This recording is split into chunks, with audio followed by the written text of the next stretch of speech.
میرے تحصیل افیسر، میرے ڈپٹیز اور میرے سب لوگ، السلام علیکم۔ ہر سال 11 جولائی کو ورلڈ پاپولیشن ڈے منایا جاتا ہے۔ اس دن کا سر ایک مقصد ہے، اور وہ مقصد یہ ہے کہ ہم لوگوں کو، عوام کو، میڈیا کو سینسیٹائز کر سکیں، ہم شعور دے سکیں کہ جو پاکستان کی بڑھتی ہوئی آبادی ہے اس کے کتنے اثرات ہیں، ہماری ترقی پہ کیا اثر ہو رہا ہے، ہمارے معاشرے پہ اس کا کیا اثر ہو رہا ہے، اور ہماری جو افراد ہیں، انڈیویجولز ہیں، اس پہ اس کا کیا اثر ہو رہا ہے۔ ہم میسیج دیتے ہیں ہر سال متوازن خاندان کا، ہم میسیج دیتے ہیں کہ اپنا فیملی سائز اتنا رکھیں کہ بچے کی صحت اچھی ہو، ماں کی صحت اچھی ہو، بچہ اور ماں اس معاشرے کا اہم حصہ ہوں، ان کی تعلیم و تربیت ہو سکے اور وہ اس قابل ہوں کہ معاشی طور پہ وہ ایک اچھی زندگی گزار سکیں۔ سب سے پہلے 11 جولائی 1987 میں منایا گیا، جب دنیا کی آبادی 5 ارب ہوئی۔ تو جو دنیا کے دانشور تھے انہوں نے یہ سوچا یہ اتنی بڑی آبادی ہو گئی ہے، اب اس کے بارے میں ہمیں کچھ نہ کچھ رائے عمل اختیار کرنا چاہیے۔ اسی سلسلے میں جو انٹرنیشنل کانفرنس ہوئی کیرو میں، جس میں 194 ممالک جنہوں نے شرکت کی، تو وہاں بھی اس کے بارے میں سوچ و بچار کی گئی۔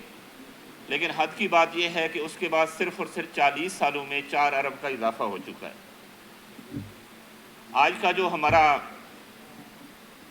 سیمینار کا جو تھیم ہے، جو اس سال کا تھیم ہے یونائٹڈ نیشن کی طرف سے جو دیا گیا ہے، وہ ہے the power of inclusive data for the resilient and equitable future, جس کا ترجمہ سامنے ہے: گھر چاہیے سب کے لیے مساوی مستقبل اور ترقی پیداوار، تو کرنا ہوگا غیر جانبدار اور جامع اعداد و شمار پر انحصار۔ بات یہ ہے کہ یہ جو ڈیٹا ہے ہر کسی کا کاؤنٹ ہونا ہے، اور اس کاؤنٹ ہونے سے کوئی رہ نہ جائے، یہ کسی بھی پلاننگ کے لیے بہت اہم ہے، ترقی کے لیے اہم ہے، ہیومن ڈیولپمنٹ انڈیکس کے لیے اہم ہے، اور جب تک پائیدار ڈیٹا نہیں ہوگا تو کوئی بھی ملک کی پلاننگ نہیں ہو سکی۔ یہ اعداد و شمار جو ہے نا وہ بتاتے ہیں ہمیں کہ پہلے 1800 سال لگے دنیا کی آبادی 1 ارب ہونے میں، اس کے بعد صرف اور صرف 99 ایئرز میں دوسرے ارب کا اضافہ ہوا، پھر اگلے 87 ایئرز میں 4 ارب کا اضافہ ہوا، اور اب ہر 11 سال کے بعد 1 ارب کا اضافہ ہو رہا ہے۔ اگر ہم ڈیٹا پہ ترانہ نظر ڈالیں تو 60 ممالک ایسے ہیں جن کی آبادی دنیا میں کم ہو رہی ہے، اور وہ اس وجہ سے پریشان ہیں، خاص طور پہ جاپان یا دوسرے ممالک، کہ ان کی سکول جو ہے نا اب خالی پڑے ہیں۔ 50 ممالک ایسے ہیں جن کی آبادی برابر ہے، نہ وہ بڑھ رہی ہے نہ کم ہو رہی ہے، اور ایک خطہ ایسا ہے جس کو جنوبی ایشیا کہتے ہیں، جس میں آبادی بہت بڑی شرح سے بڑھ رہی ہے، جس میں خاص طور پہ آبادی بڑھنے کی جو شرح سب سے زیادہ وہ پاکستان میں ہے۔ دنیا کے جو 20 ممالک ہیں جن کی آبادی سب سے زیادہ ہے، اس میں جو آبادی بڑھنے کی جو شرح ہے وہ سب سے زیادہ پاکستان میں ہے، اور جو ترقی ہے، ہماری معاشی ترقی، وہ بھی ان 20 ممالک میں سب سے کم ہے۔ اب یہ دیکھنا ہوگا کہ ہماری جو آبادی ہے وہ ہمارے معاشرے کو اور ہماری معاشی ترقی پہ کس طرح اثر انداز ہو رہی ہے۔ اگر ہم صرف ایک ہی فگر پہ نظر ڈالیں کہ پاکستان جب آزاد ہوا تھا تو اس کی آبادی تقریباً 3.25 کروڑ تھی، اور اس وقت کتنی آبادی ہو چکی ہے؟ تقریباً 24 کروڑ۔ پاکستان کی آبادی میں 8 گنا اضافہ ہوا ہے۔ اسی جگہ اگر ہم بنگلہ دیش کو لیں تو بنگلہ دیش کی آبادی اس وقت تھی 4 کروڑ اور اب ہے 16 کروڑ، یعنی کہ ان کی آبادی 4 گنا اضافہ ہوا ہے اور ہماری آبادی میں 8 گنا اضافہ ہوا ہے۔ یہاں سے ہم اندازہ لگا سکتے ہیں کہ ترقی یافتہ ملک ترقی کی طرف کون جا رہا ہے۔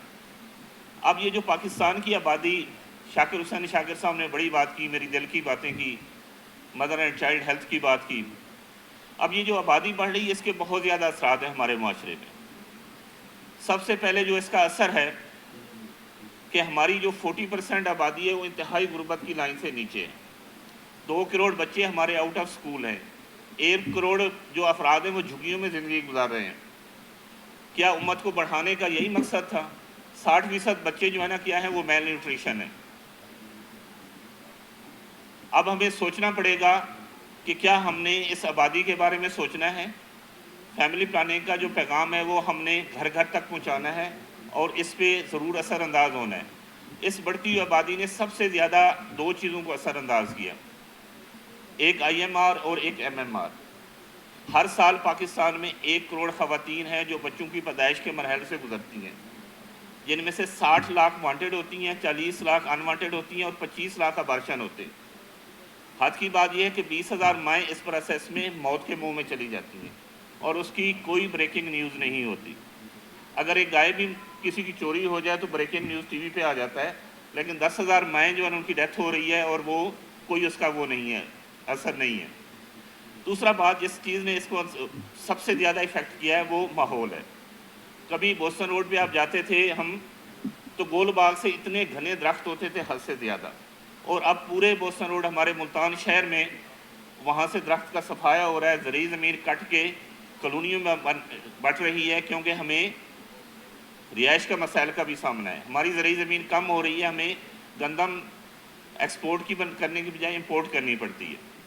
اب یہ گونا گو وہ وسائل ہیں جن کی وجہ سے آبادی کو مینیج کرنے کے بارے میں آپ سب لوگوں کو اس کے بارے میں سوچنا ہوگا، اور فیملی پلاننگ کا جو پیغام ہے اس کو گھر گھر تک پہنچانا ہوگا۔